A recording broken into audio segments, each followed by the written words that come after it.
The profound notions we are about to reveal possess the power to propel every one of us toward unending evolution as conscious souls.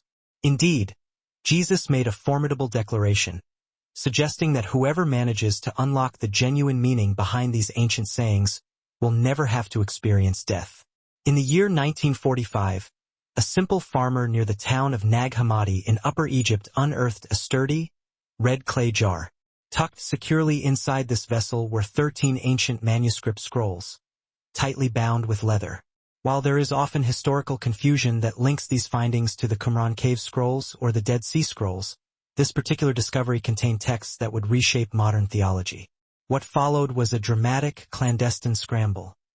Parts of the find were illicitly traded on the black market.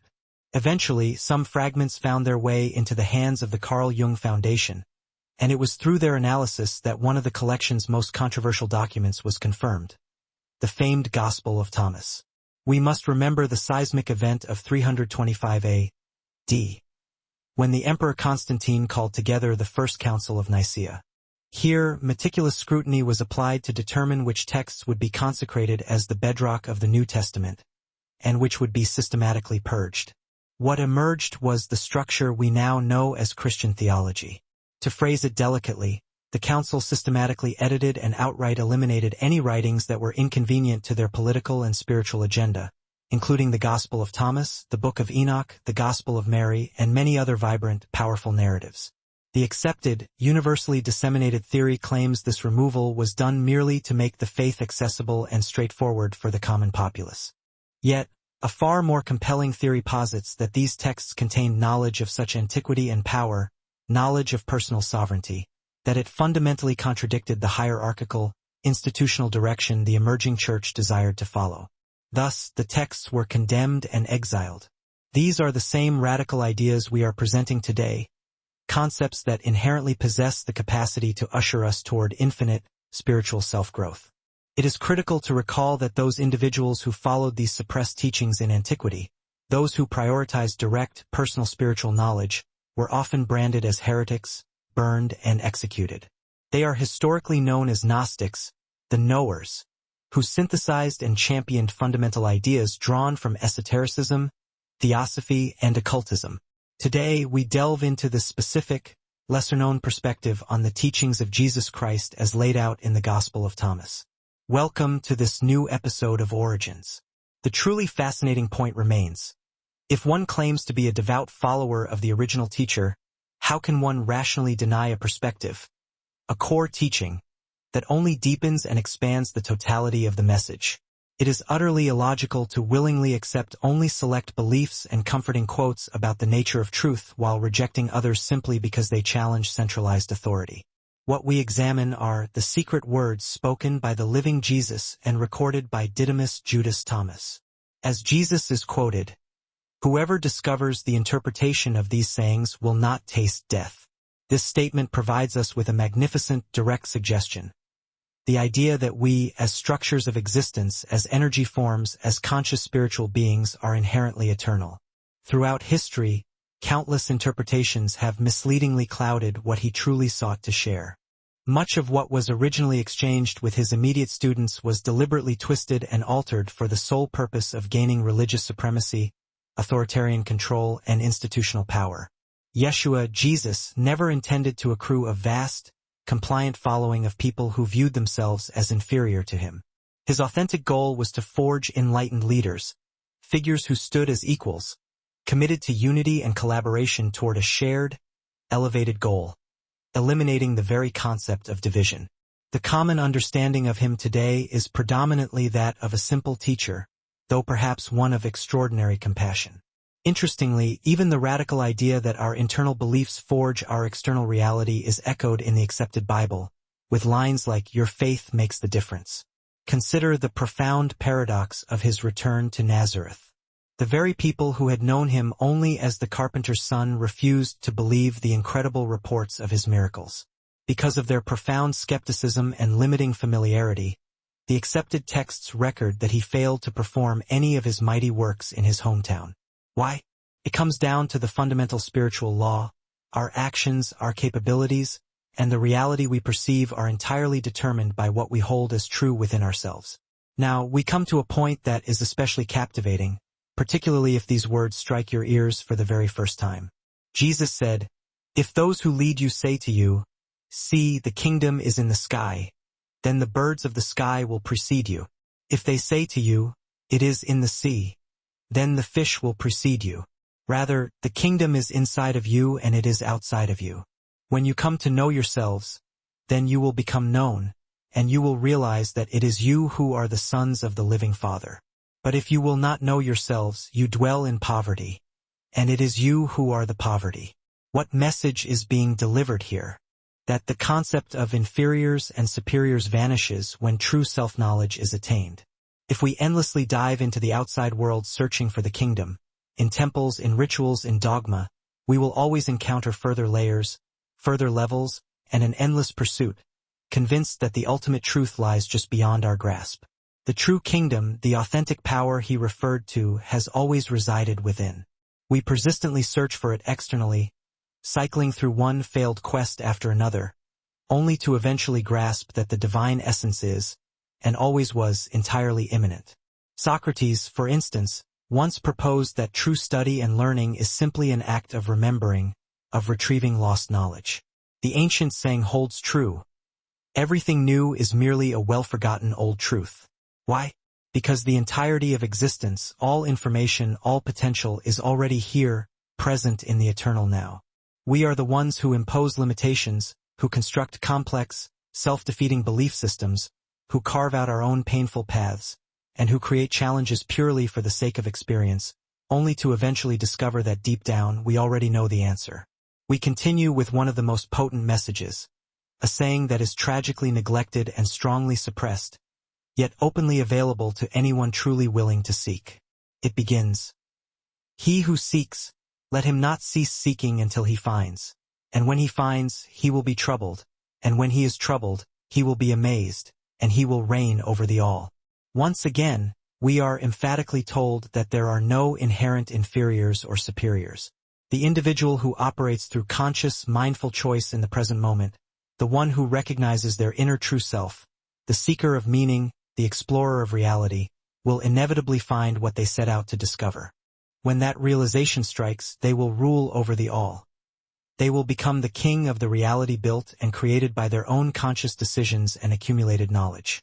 We must briefly interject here to recall the etymology of the word religion, which stems from the Latin religare, meaning to return to oneself. Is this not precisely the same message conveyed by the Gospel of Thomas? A return to our primal, true nature, a reconnection to the deeply familiar self we have somehow managed to forget, so that we may perceive it anew? The essence of Jesus' instruction was, "Be this way, be like me. I am the exemplary path for you. I am the way in all its substance. Be like me. I am not above you.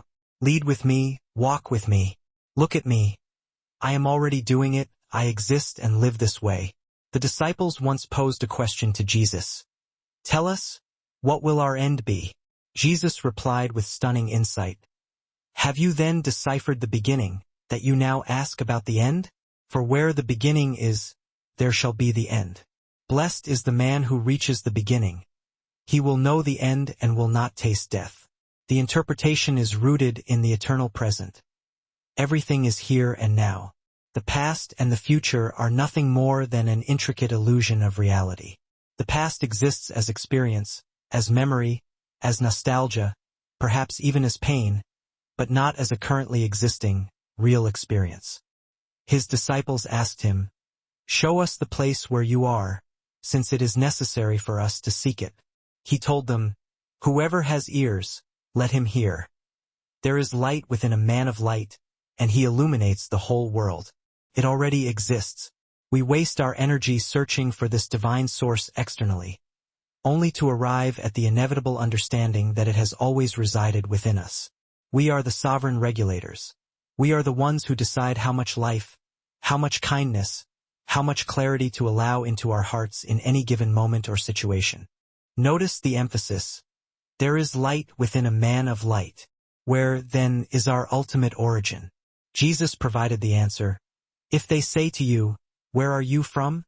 Say to them, it is from the light that we have come, from the place where the light of its own accord alone came into existence and stood at rest, and it has been shown forth in the image. If they say to you, is it you?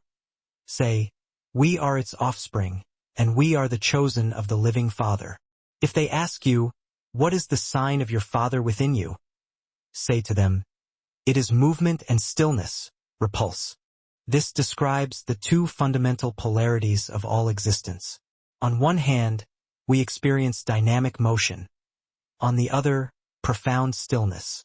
On one hand, everything exists here and now, transcending time. On the other, we require time, space, and direction to process and move toward the realization of that timeless stillness. These two forces are not mutually exclusive.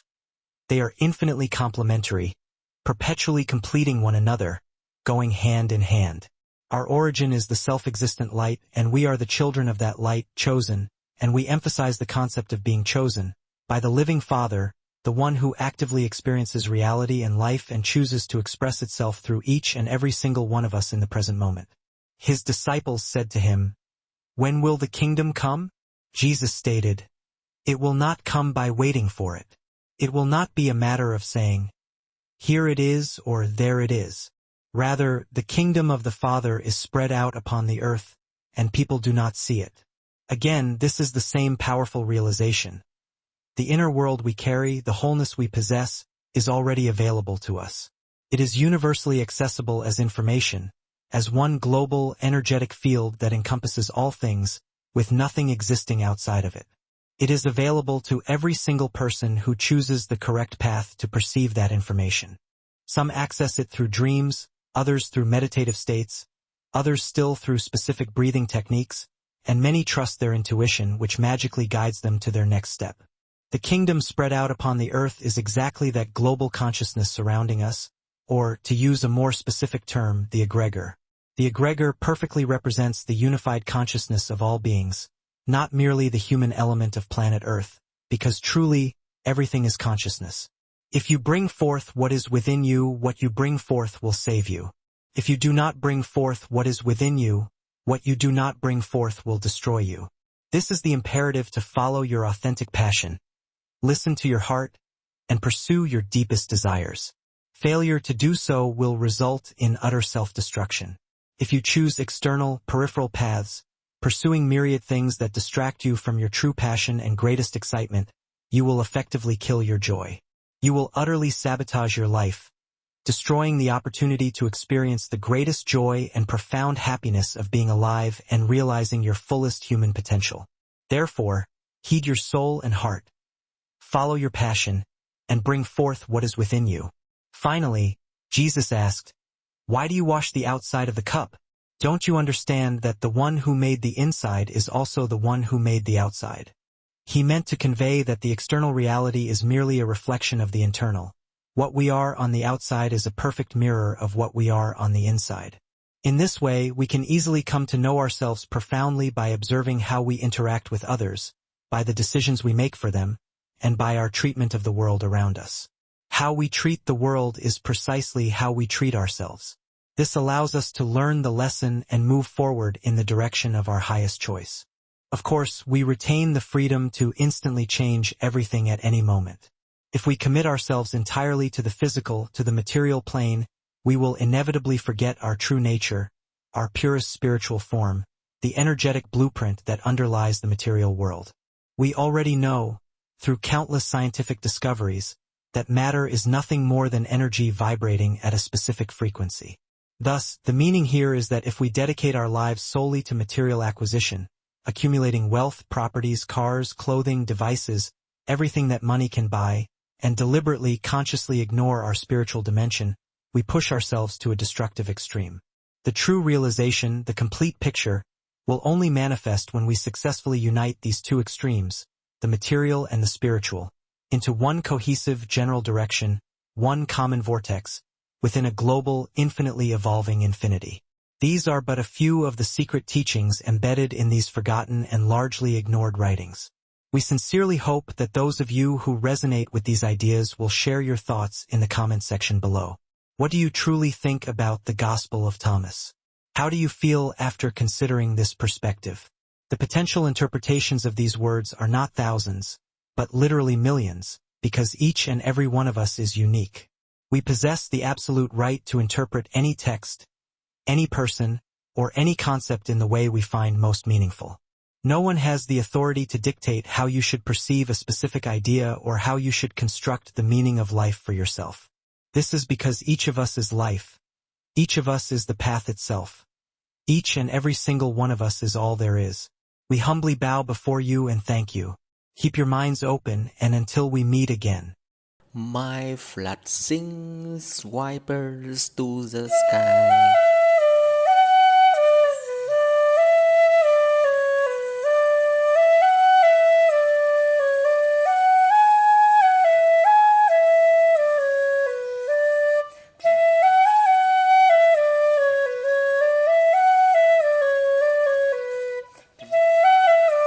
Melodies flows gentle and free, carrying dreams across the sea.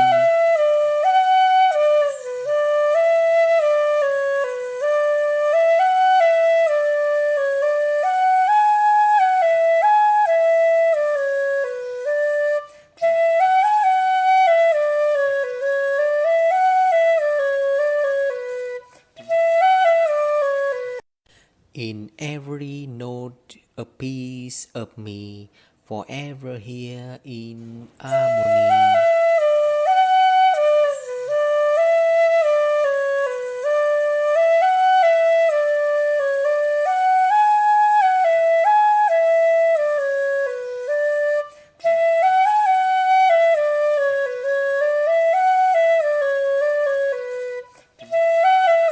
My flag sings vipers to the sky.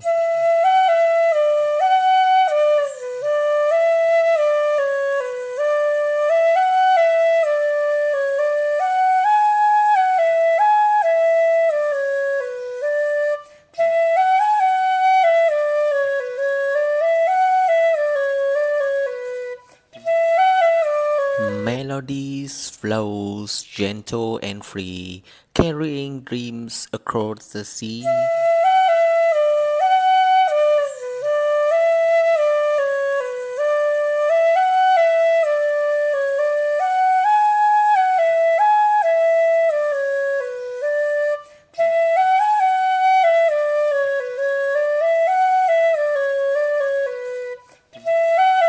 In every note a piece of me, forever here in harmony.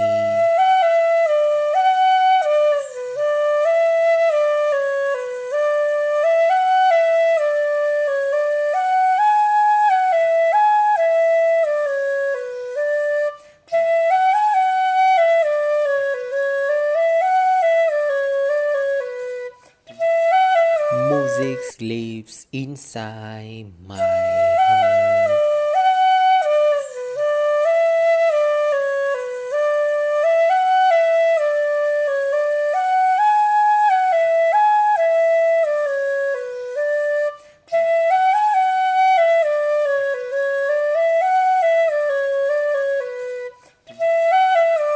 Music lives inside my heart.